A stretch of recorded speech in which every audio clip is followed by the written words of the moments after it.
我的天呐，这雨下成了瓢泼大雨，今天应该是没办法走了，咱们只能在这个充电桩待一天，然后明天再接着出发吧。这次上面埋了这个雨媒之后，就不会出现这个漏雨的现象了，除非说是帮这个门打开啊。咱们整个毛巾擦一下吧。这雨下的着实有点大呀，还好昨天晚上没有下大，充电器啥的都已经收起来了。看样今天只能在这个小房这里面随便吃一点了。下这么大雨也没办法出去吃饭了，还好上次买了有3个鸭腿，等一下吃个鸭腿得了啊。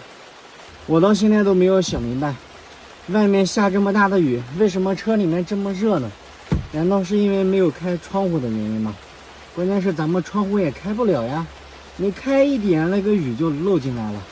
虽然说这次咱们帮这个雨媒给它贴上了，门缝这一块不会漏雨了，但是打开窗户的同时它还是会漏的呀。而且这次从网上买的100多块钱的除湿机，感觉好像没什么效果。我昨天开了一晚上，就这么一点点的水，这玩意不会说是智商税吧？咱再给它插进去啊！而且这上面呢，吹的是热气，这边吸的是凉气。你说睡在车里面本来就热了，它还源源不断的吹这个热气，这感觉像是锈豆了一样。难道这个除湿机是加热的吗？我现在也搞不明白，咱们到底要不要退了呢？也不知道好不好退啊，放在这一块吧。我从网上搜的那个除湿机，还都是这么大的，我搞不明白了，难道就没有大一号的吗？哎，先不整它了，给空调打开，吹一吹空调吧，不然你根本没办法在车里面待着了。其实咱们空调呢也是有这个除湿的功能，那为什么还要买这个除湿机呢？首先是因为空调的功率有点大，得600多瓦。我想买一个小功率的除湿机，可以一天24小时开着，这样不耗电。你开空调的同时，它这个噪音大，而且功率也高，咱们耗不起这个电。所以我当初想的是买个除湿机啊。还有上次老铁说，你夏天买个什么电热毯，你脑子不是秀逗了吗？其实我买电热毯的目的是，比如说咱们被子下面如果说湿了，或者是潮湿的比较厉害，咱们可以开个电热毯给它加热一下，这样它就不会发霉了。这个办法不是很好吗？而且偶尔给它加热加热，还有效驱虫。所以我是做了多手准备要不你长时间你被子放在下面，它不有回潮吗？那回潮它湿气就大呀。现在咱们帮这个桌子搭起来就准备吃饭吧。哎呀，连续跑了有3天了，车是一点点问题都没有，太开心了啊！这车再也没有坏的问题了啊！本来想给他们的，但是他们不爱吃，然后我一个人就独享3个鸭腿吧然后再找一下这个小甜水，再找一瓶矿泉水。哎，这生活不就好起来了吗？现在就准备开吃吧。先来一个麻辣鸭腿啊！为啥不整生蚝呢？没卖的要不然今天晚上高低得整上2盘生蚝，在这小黄车里面听着这个雨声吃一吃啊。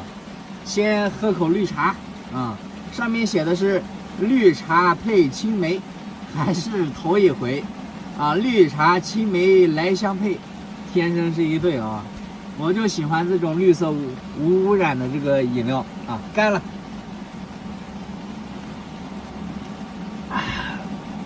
我天，太爽了啊！哎，所以说咱们这个年纪大了之后还是得喝点茶有助养身体你看我现在脸上油光锃亮，就是因为热热的发亮最近这天气也比较厉害因为今天上午中午的时候都是出大太阳的，也就是傍晚啪啦一下下得个稀里哗啦的，哎呀那雨珠大的不得了，我还以为下冰雹了，那万一给咱们车砸了，那不就损失惨重了？是不是这是好不容易花了2.5个 W 整的车这还没开到半年呢，这万一被冰雹给砸坏了，你说这怎么办呀？是不是那肯定不行来整吧，看看你这次的这个鸭腿好不好吃所以每到一个地方，咱们就买每个地方的这个鸭腿，给当地带来 GP 值啊。所以我们旅行呢，也是带来很大的消费的啊，给当地又增加了 GP 值，是不是啊？来整上一个啊，因为咱们还是比较奢侈的，每次去超市必须得整点小零食啊，尝一尝，闻起来还是挺香的，哇，哇，蛮有嚼劲的，吃起来香香的，哇，发光，你看，哇，油光，我看，太爽了，好久没吃了，还是这个味啊，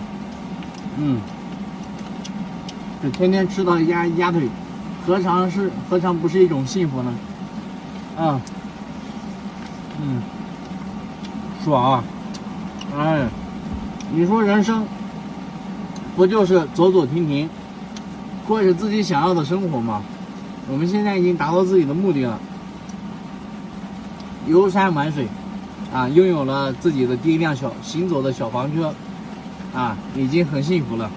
我相信，比有些人已经少走了30年的弯路吧。干了。